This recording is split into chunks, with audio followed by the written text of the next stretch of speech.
সূচক নিয়ে আগে একটু আলোচনা করে নিই। তো সূচক নিয়ে আমরা এর আগের ক্লাসেও জেনেছিলাম।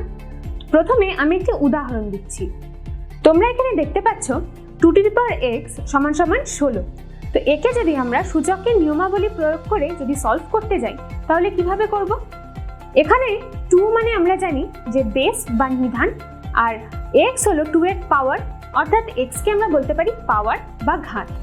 একে যদি আমরা সলভ করতে যাই তাহলে আমাদের 16কে 2 এর ঘাতে প্রকাশ করতে হবে। তো আমরা এখানে 16কে কি লিখতে পারি? 2^4। তাহলে আমরা এখানে লিখতে পাচ্ছি 2x সমান সমান 2^4। এখান থেকে আমরা সূচক প্রয়োগ করে আমরা x এর মান বার করতে পারি 4। এখান থেকে তাহলে আমরা x এর মান পাচ্ছি 4। তাহলে এখানে আমরা কি দেখলাম? 2x সমান সমান 16কে আমরা সূচকের সাহায্যে সমাধান করলাম, যেখানে x সমান সমান আসলো 4। তো একে সমাধান করতে পারলাম কারণ 16কে আমরা 2 এর ঘাত হিসেবে প্রকাশ করতে পেরেছি।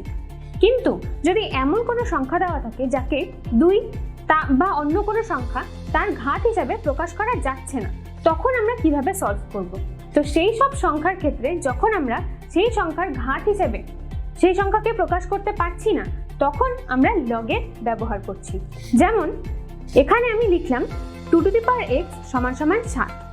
তাহলে আমি যেমন বলেছিলাম যে এখানে 7কে আমরা 2 এর ঘাত হিসেবে প্রকাশ করতে পারি না, তাহলে এক্ষেত্রে আমরা ব্যবহার করব লগের।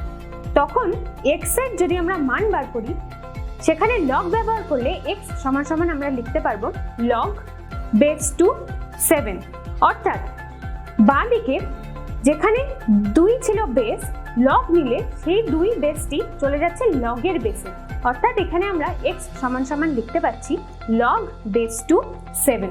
সম্পূর্ণ ভিডিও দেখতে ডাউনলোড করো আচার্য অ্যাপ।